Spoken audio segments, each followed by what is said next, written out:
கர்த்தருடைய பரிசுத்த நாமத்துக்கு மகிமை உண்டாவதாக. இந்த நாளிலும் தேவ செய்தியை பகிர்ந்து கொள்வதற்கு தேவன் கொடுத்த சந்தர்ப்பத்துக்காக ஆண்டவருக்கு நன்றி சொல்லுகிறேன். இந்த நாளிலும் கூட இந்த ஒளிப்பதிவு கூடாக கொடுக்கிற செய்தியானது உங்களுக்கு ஆசீர்வாதமாக அமையும் என்று நான் விசுவாசிக்கிறேன்.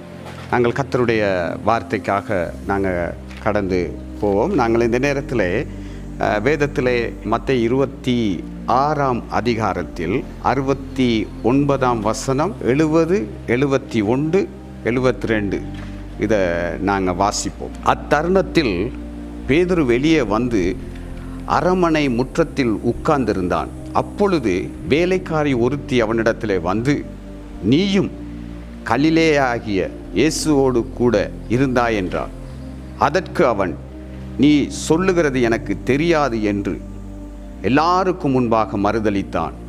அவன் வாசல் மண்டபத்துக்கு போன போது வேறொருத்தி அவனை கண்டு, இவனும் நாசரேயனாகிய இயேசு கிறிஸ்துவோடு கூட இருந்தான் என்று அங்கே இருந்தவர்களுக்கு சொன்னான். அவனோ அந்த மனுஷனை நான் அறியேன் என்று ஆணையிட்டு மறுபடியும் மறுதலித்தான்.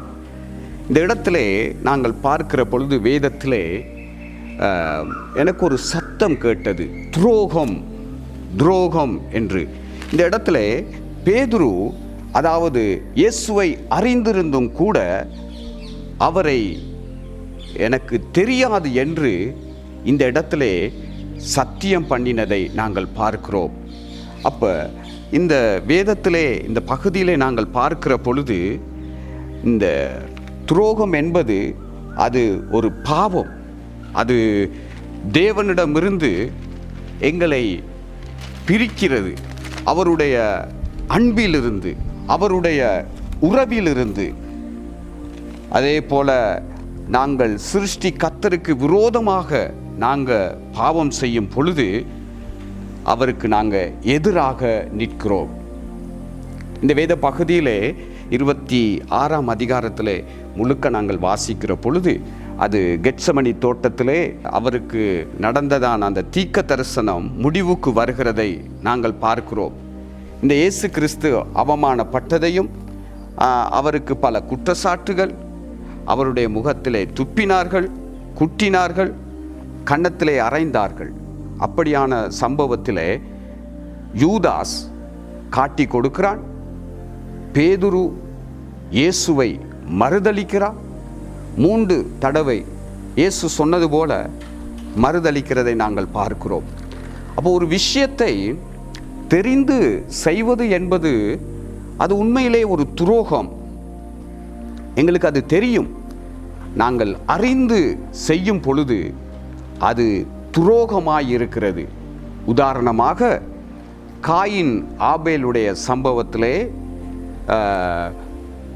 ஆபேல் தனக்கு கிடைத்த, அதாவது தான் சம்பாதித்த முதல் பரிசுத்தமாக ஒரு காணிக்கையை தேவனுக்கு கொண்டு வந்து கொடுக்கிறான். காயினுடைய காணிக்கையை தேவன் அங்கீகரிக்கவில்லை. அவர்களுடைய இருதயத்திலே தெரியும் இந்த விஷயம், அதாவது தேவனுக்கு கொடுக்க வேண்டும் என்று. அப்போஸ்தலர் 5ஆம் அதிகாரத்திலே அனனியா சப்ராலுக்கு தேவனுக்கு ஒரு பங்கை கொடுக்க வேண்டும் அப்படின்ட்டு அவங்களுக்கு தெரியும். ஆனாலும் அவர்கள் என்ன செய்தார்கள்? ஒரு பகுதியை வஞ்சித்து தேவனிடத்திலே கொண்டு வந்து அப்போஸ்தலருடைய பாதத்திலே வைத்ததை நாங்கள் பார்க்கிறோம். ஆகவே தெரிந்து செய்கிற ஒரு காரியம் அது துரோகமாயிருக்கிறது, பாவமாயிருக்கிறது. அப்போ பாவத்துக்கு ஒரு மனுஷன் என்ன செய்கிறான் கேட்டா, அடிமையாகுகிறான். அந்த பாவத்துக்கு அடிமையாகும் பொழுது அவன் மகிழ்ச்சியை இழக்கின்றான். தேவ உறவு அவனை விட்டு, அதாவது ஒரு பிளவு ஏற்படுகிறதை நாங்கள் பார்க்கிறோம். தேவனிடத்திலிருந்து அவன் தூர போகிறான். வேதத்திலே இந்த பாவத்தை குறித்து பல சொற்கள் இல்லாட்டி வேதத்திலே பயன்படுத்திய சொற்களை நாங்கள் பார்க்கிறோம். தேவனுடைய வார்த்தைக்கு எதிர்க்கிற பொழுதெல்லாம், அதாவது கீழ்ப்படியாத பொழுதெல்லாம் அவருடைய வார்த்தைக்கு நாங்கள் எதிர்த்து நிற்கிறோம். நாங்கள் வழி தவறி போகிறோம். இலக்கை நாங்கள் தவறுகிறோம். அக்கிரமம், அநீதி, அதாவது தீமை செய்கிறோம் என்று வேதம் சொல்லுகிறது. தவறு செய்யும் இயல்பானது மனுஷனுக்கு இயல்பாகவே இருக்கிறது. 1 யோவான் 3:9 சொல்லப்படுகிறது, தேவனால் பிறந்த எவனும் என்ன செய்யான்? பாவம் செய்யான். ஏனெனில் அவருடைய வித்து அவனுக்குள் இருக்கிறபடியினாலே பொல்லாங்கன் அவனை தொடான் என்று ஆண்டவருடைய வார்த்தை சொல்லப்படுகிறது. 1 யோவான் 5:19 தேவனால் பிறந்தவன் என்ன செய்றானாம்? தன்னை காக்கிறான் என்று சொல்லப்படுகிறது.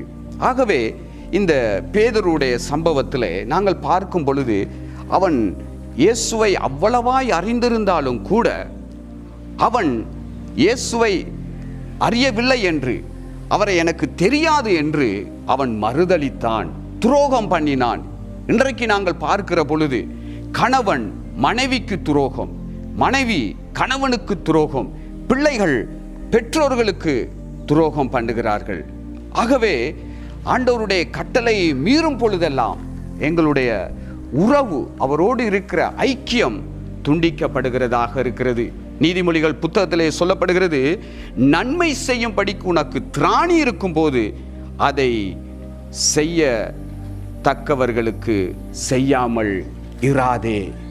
இந்த பேதுருவுடைய சம்பவத்திலே நான் பார்க்கிற பொழுது ஒருவர் மனம் திரும்புகிறார், பேதுரு. யூதாஸ் மனம் திரும்பவில்லை. இந்த இடத்துல கடைசி பகுதியிலே அவன் மனம் கசந்து அழுகிறதை நாங்கள் பார்க்கிறோம். ஆகவே அருமையான சகோதரனே, சகோதரியே, எங்களுக்கு தெரிந்த விஷயம் என்னவென்றால், நாங்கள் தனிப்பட்ட ரீதியிலே எங்களுக்கு ஜெபம் பண்ண வேண்டும் என்று எங்களுக்கு தெரியும், ஆனால் அதை செய்யாமல் விடுகிறோம். ஒன்று சேர்ந்து ஜெபிக்க வேண்டும் என்று எங்களுக்கு தெரியும், அதை செய்யாமல் விடுகிறோம். உபவாசம் பண்ண வேண்டும் என்று எங்களுக்கு தெரியும், ஆனால் நாங்கள் பண்ணாமல் இருக்கிறோம். ஓய்வு நாளை பரிசுத்தமாக அதை அனுசரிக்க வேண்டும் என்று தெரியும், ஆனால் அதை அனுசரிக்காமல் விட்டு விடுகிறோம். ஏசாயா புத்தகத்திலே சொல்லப்படுகிறது, எங்களுடைய அதாவது சொந்த பேச்சை அதாவது பேசாமல் எங்களுக்கு இஷ்டமானதை செய்யாதபடிக்கு, அதாவது என்னுடைய காலை விலக்கி, அதாவது இந்த ஓய்வு நாளை கர்த்தருக்கு பரிசுத்தமாக அதை அவருடைய கட்டளைக்கு நாங்கள் கீழ்ப்படியும் பொழுது கர்த்தர் அந்த ஆசீர்வாதத்தை எங்களுக்கு தருவாராம். ஆகவே அருமையான தேவனுடைய பிள்ளையே, நாங்கள் ஆண்டவருக்கு கொடுக்க வேண்டிய எல்லா காரியத்தையும் நாங்கள் கொடுப்போம். அது காணிக்கையாக இருக்கலாம், தசம பாகமாக இருக்கலாம். ஆண்டவருடைய வசனம் சொல்லப்படுகிறது லூக்காவிலே 6:30 கொடுங்கள் அப்பொழுது உங்களுக்கு கொடுக்கப்படும். மல்கியாவில் 3:10 சொல்லப்படுகிறது, உங்களுடைய தசம பாகம் காணிக்கைகள் எல்லாம் பண்டக சாலைக்கு கொண்டு வரும்படியாக. இந்த இடத்திலே நாங்கள் தெரிந்த விஷயத்தை நாங்கள் அது செய்யாமல் இருக்கிறது, அது துரோகம், அது பாவமாக இருக்கிறது. ஆகவே தாவீது ராஜா ஒரு விஷயத்தை சொல்லுகிறதை நாங்கள் பார்ப்போம். சங்கீதம் 119:11, நான் உமக்கு விரோதமாய் பாவம் செய்யாதபடிக்கு என் இருதயத்திலே உம்முடைய வாக்கை வைத்திருக்கிறேன்னு சொல்லி. ஆகவே அவருக்கு வேதனை உண்டாக்குற வழிகள் உண்டோ என்று பார்த்து அவர் எங்களை நித்திய வழியிலே நடத்தட்டும். கண்களை மூடி ஒரு விசை நாங்கள் ஜெபம் பண்ணுவோம். கிருபை நிறைந்த ஆண்டவரே, இந்த வார்த்தையின் மூலமாக தகப்பனே, நாங்கள் உமக்கு துரோகம் பண்ணாதபடிக்கு, உம்முடைய கட்டளைகளை மீறாதபடிக்கு உமக்கு கீழ்ப்படிந்து ஆண்டவரே நாங்கள் வாழ்வதற்கு கர்த்தர் கிருபை செய்யுங்க. இந்த நாளை ஆசீர்வதித்து கொடுங்க. இந்த வார்த்தையை கேட்ட ஒவ்வொருவரையும் கர்த்தர் ஆசீர்வதிப்பீராக. இயேசுவின் நாமத்தில் ஜெபிக்கிறோம் எங்கள் நல்ல பிதாவே. ஆமேன், ஆமேன். God bless you.